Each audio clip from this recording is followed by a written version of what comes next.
नमस्कार सभी को। अभी आप लोगों ने, वैसे तो मेरे पास बोलने के लिए कुछ बचता नहीं, क्योंकि डॉक्टर विश्वरूप राय चौधरी बोल चुके हों, डॉक्टर अमर सिंह आज़ाद बोल चुके हों, तो मैं और क्या बोलूं। तो मैं पहले तो ये बोलूँगा कि आज जो सर ने एक मुहिम उठाई, तो मैं चाहूँगा कि हम सब शाम तक, रात तक सब लोग ट्वीट करें कि जो आज का दिन है राजीव दीक्षित के जन्मदिन का, उसको हम नेशनल ट्रूथ डे के रूप में मनाएं। तो हमारा हैशटैग भी नेशनल ट्रूथ डे होना चाहिए, और आज और कल हम उसको पूरा रीट्वीट, बार बार इंस्टा, फेसबुक, सब जगह डाल के, ताकि सच्चाई दिवस के रूप में इसको मनाया जाए। मैं आपको बोलना चाहूँगा, अभी चल रहा है पैंडेमिक, मैंने इसको बोला था प्लैंडेमिक। मेरा फेसबुक का चैनल डिलीट हो गया, मेरा पूरा यूट्यूब चैनल डिलीट हो गया, जो सालों की मेहनत से हम बनाते हैं, दोनों चैनल पूरे जीरो कर दिए, क्योंकि मैंने क्या बोला, it's not pandemic, it's plandemic. इतनी सी बात पर एक दिन मैं और विश्वरूप सर आपस में फेसबुक पे लाइव चैट कर रहे थे। इनका चैनल डिलीट, मेरा चैनल डिलीट, यूट्यूब भी डिलीट, और हमारी वीडियोस भी डिलीट ढूंढ के। लेकिन आप लोगों की मदद से सोशल मीडिया की जो आर्मी है, सोशल मीडिया के जो लोग हैं, भाई वीरेंद्र सिंह जैसे जो समर्थक हैं, राजीव दीक्षित जी के जितने फॉलोवर्स हैं, वो सब हमारी वीडियोस फिर उठा के वायरल करते थे। तो अभी बात चल रही है शुगर की, बीपी की, या किडनी फेल की। तो मैं सिर्फ ये बोलना चाहूंगा कि जो एक्ट है 1954 का मैजिक रेमेडी एक्ट, जिसका सहारा लेकर आईएमए जैसे संगठन डॉक्टर अमर सिंह आजाद, डॉक्टर विश्वरूप राय जैसे लोगों को, या डॉक्टर बीएम हेगड़े जैसे लोगों को दबाते हैं, तो मैं बोलना चाहूंगा कहां कहां पे तुम एक्ट लगाओगे। पहले मैं पढ़ूंगा भगवत गीता का श्लोक, जो क्या कहता है ठीक करने के नाम पे, युक्ताहार विहारस्य युक्त चेष्टस्य कर्मसु युक्त स्वप्नावा बोधस्य योगो भवति दुखा।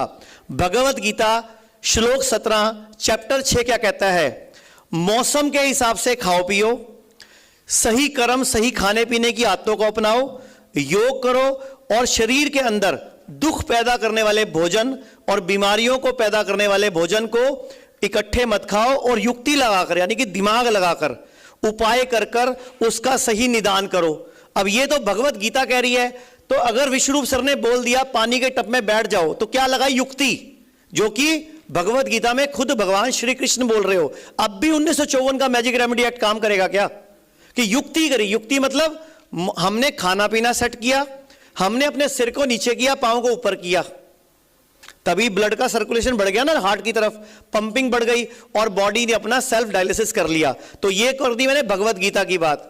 अब मैं कर देता हूं रामचरितमानस की बात। अब रामचरितमानस पे भी 1954 का एक्ट लगाओगे। वो क्या कह रही है, कुपथ माग रुज व्याकुल रोगी, वैद न देई सुनहु मुई जोगी, यही विधि हित तुम्हार में ठयू। ये क्या कहता है, कोई भी रोग, किसी भी तकलीफ से परेशान व्यक्ति को डॉक्टर असली वही माना जाएगा, उसका उपाय करने वाला, जो व्यक्ति के हित की बात करे। मतलब वैद वही असली है जो पेशेंट के हित की बात करे। ये नहीं कि पेशेंट क्या खाना चाहता है उसको वो खाने को परमिशन दे दे, नो, उसके हित के लिए जो वैद उसका भला सोचेगा, वो असली वैद है।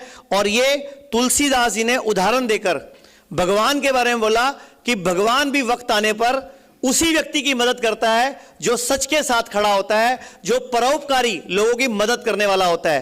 तो मुझे लगता है हमारे साथ भगवान हमेशा है, था और रहेगा। और जो दुष्ट लोग हैं, पापी लोग हैं, क्योंकि मैंने महाभारत और रामायण की बात करी, तो दुष्ट और पापी अगर आज की भाषा में कहें तो रावण और दुर्योधन कौन है, आप समझिए, उनका नाम आइए में रख देना चाहिए। तो अब उनका नाश करना है, ठीक है। अब मैं एक आपको साइंस की बात बताता हूं। इतने अच्छे जर्नल और आर्टिकल छपते हैं, लेकिन सामने नहीं आते कि सिर्फ आप शाकाहारी हो जाओ आपकी शुगर ठीक हो जाती है। लेकिन ये कोई नहीं बताता हमें कि सिर्फ आप शाकाहारी बन जाओ, मतलब मांस मछली वैसी चीजें नहीं खाओ, शाकाहार को पहले अपनाओ, या फिर DIP डाइट, उसमें प्लेट 1 खा लो, तो भी आपकी शुगर ठीक हो जाती है। और एक रिसर्च ये KGMU के फिजियोलॉजी विभाग में 300 पेशेंट पे हुई थी कि सबको शाम को 6 बजे से पहले खाना खिला दिया, तो भी सबकी शुगर ठीक हो गई। अब उसको आप कंट्रोल हो गई बोलते हो, हम ठीक हो गई बोलते हैं। बस यही फर्क है मैजिक रेमेडी एक्ट में और हम में और तुम में। एक हमारे ऊपर इस टाइम 1896 का पैंडेमिक एक्ट लगा हुआ है, सबको मालूम होगा। ये जो एक्ट है ये एपिडेमिक एक्ट है 1896 का। ये बना क्यों था? 1892 में भारत में प्लेग फैला था, पूरे विश्व में फैला था। भारत में प्लेग ज्यादा नहीं फैल पाया था क्योंकि भारत के वैद्य उसको ठीक कर रहे थे।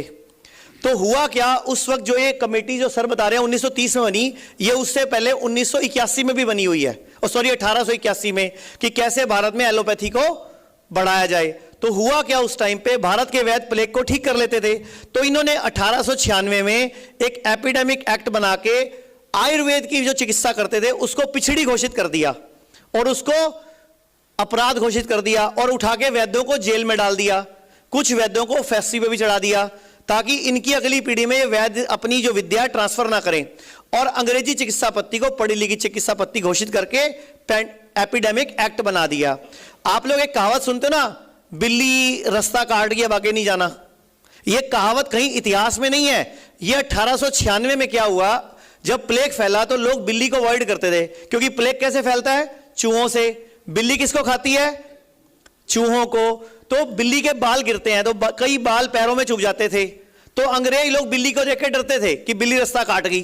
अंग्रेज लोग पहले बिल्लियां पालते थे लेकिन प्लेग के टाइम पे बिल्लियों से डरते थे। तो उस टाइम एक कहावत चली कि बिल्ली है भैया रास्ता बदल ले, और उसको हमने कहावत बना लिया। तो साइंस कोई बताता नहीं। प्रॉब्लम यहां है, हमारे देश में प्रॉब्लम क्या है, हम साइंस को समझा नहीं पाते तो लोग हमारा मजाक उड़ा देते हैं। मैं एक साइंस और बता देता हूं आपको, ये मेरे पास श्लोक भी है। जब भी मौसम बदलता है, जब भी मौसम बदलता है हमारी इम्यूनिटी बढ़ती है। हमें उस वक्त लंघन बताया जाता है, ये कि उस टाइम उपवास करो। ये संस्कृत का श्लोक है चरक संहिता में, चैप्टर 8 श्लोक नंबर 31 पेज नंबर 667, कि व्रत करके आप अपनी इम्यूनिटी बढ़ाओ। तो व्रत करने के टाइम पे कुछ खाना पीना नहीं था, तो जब सावन का महीना आता है उस टाइम संधि काल होता है, तो उस वक्त पे दूध नहीं पीना था। तो हमने गाय भैंसों का निकाल लिया, नहीं निकालते उनको थैनाला हो जाएगा। पीना था नहीं तो चढ़ा दिया शिवलिंग पे। पीना था नहीं क्योंकि हमारे को मौसम बदल रहा है, शरीर इम्यूनिटी बढ़ा रहा है, चढ़ा दिया शिवलिंग पे। अब किसी ने भी मजाक बनाया हमारे धर्म का या हमारी संस्कृति का, हमने उसको साइंटिफिक लॉजिक से जवाब नहीं दिया। बस आज जरूरत सिर्फ यह है कि हम हर जगह पे हर चीज पे साइंटिफिक लॉजिक से जवाब दें। मैं सिर्फ अब आपके सामने दो क्वेश्चंस रखूंगा। मानिक और मानिक की मम्मा आए हुए, एक बार इधर आए प्लीज स्टेज पे। मानिक और मानिक की मदर को इधर बुलाऊं। मैं आपको सिर्फ ये बताना चाहूंगा, जब किसी की किडनी फेल होती है तो बीतता क्या है। 29 साल के दीपक की दोनों किडनियां फेल, 3 लाख रुपए चाहिए, अखबार में खबर छप रही है। शिव किडनी ढूंढ रहा है, किडनी फेल, इलाज को पैसे चाहिए, ये सब खबरें छप रही हैं बड़े बड़े अखबारों में। दोनों किडनी फेल, पैसे चाहिए।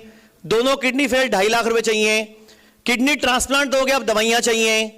किडनी ट्रांसप्लांट के लिए कोई अलग कोई व्यक्ति ढूंढ रहा है। अब एक व्यक्ति ने किडनी ट्रांसप्लांट कराई, दोबारा फिर फेल हो गई।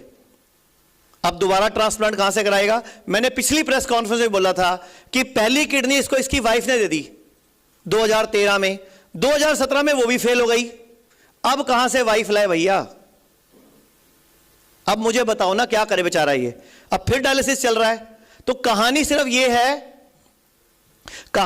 ये है कि जब जिसके ऊपर बीतती है, चाहे शुगर हो, चाहे बीपी हो, चाहे किडनी की प्रॉब्लम हो, जब जिस पे बीतती है वो व्यक्ति गरीब हो जाता है, घर बिक जाता है, स्कूटर बिक जाता है, ज्वेलरी बिक जाती है। अभी ये मेरे पास इनका बच्चा रवि, मानिक को फोन करके बुला लो एक मिनट। ये मैं आपको सिर्फ एक सोशल इकोनॉमिक इंपैक्ट बताने लगा हूं। ये लेडी हमारे साथ हैं, डॉक्टर विश्वरूप सर भी जानते हैं, हमारा जाजे भी जानते हैं। इनका बेटा है मानिक।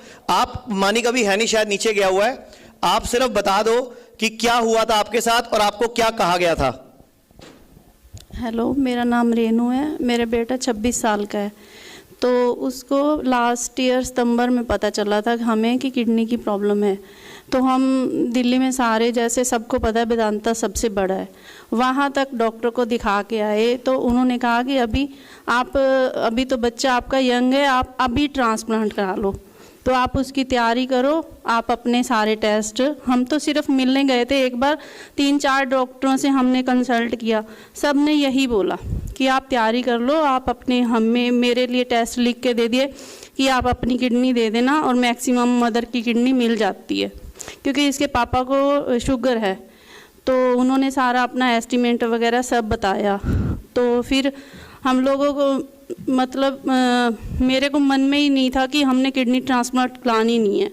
मतलब अंदर से मेरे को फीलिंग थी कि मैंने ये काम नहीं करवाना है। तो हम लोगों ने मेरे छोटे जीजा ही हैं, सर के साथ हैं अटैच, तो हमने उनको बोला कि आप हमें ना उस टाइम कोरोना चल रहा था और ये आपको पैसे लॉकडाउन था। खर्चा कितना बताया था? खर्चा हमें 10 लाख तो उन्होंने बोला था, और जो टेस्ट वगैरह थे वो 2 लाख अलग से बोला था उन्होंने। आपने कितने हॉस्पिटल में दिखाया? हमने 3-4 हॉस्पिटल में। सबने ट्रांसप्लांट बताया? सबने ट्रांसप्लांट। अब मैं सिर्फ ये पूछना चाहता हूं कि ये लड़का 26 साल का यंग है, शादी हुई नहीं है, ये व्यक्ति अगर इस उम्र में ट्रांसप्लांट करा ले, एक तो इनके ऊपर खतरा जो किडनी दे रही है, और एक इसके ऊपर खतरा जो किडनी ले रहा है। बेटा तेरे को कितने महीने हो गए कि आपको कोई ट्रांसप्लांट की या डायलिसिस तक की जरूरत नहीं पड़ी? 4 से 5 महीने हो गए मेरे को। क्या तेरे को कोई भी तकलीफ आई? नहीं।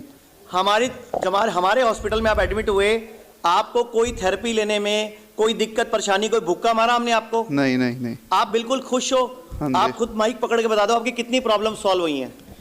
मेरे को सर्वाइकल भी था, वो भी ठीक हो गया था मेरा, और उसके बाद मेरे को साइनस बहुत, मतलब बचपन से साइनस था मेरे को। बचपन से था मेरे को साइनस। तो अब मेरे को साइनस की, जैसे अभी दिल्ली का पोल्यूशन हर किसी को पता है, तो मेरे को हर साल पोल्यूशन के आसपास हो जाता था साइनस का अटैक, कंजेशन वगैरह।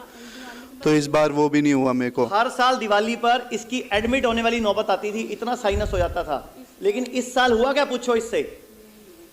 तो ये है, अगर हमें करना है ना तो हमें ये यूथ को बचाना था हमें, इसीलिए ये डॉक्टर विश्वरूप सर, हम लोगों ने मिलकर ये मुहिम शुरू करी।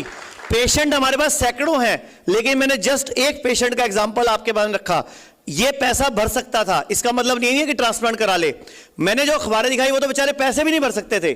सोचो, लोग गरीब हो जाते हैं, घर बिक जाता है। तो हमारी मुहिम सोशल मुहिम है, हम किसी को ठीक नहीं कर रहे, हम समाज को ठीक कर रहे हैं। अगर समाज को ठीक करने पे 1954 का मैजिक रेमेडी एक्ट लगता है तो लगता रहे। Thank you very much. Thank you.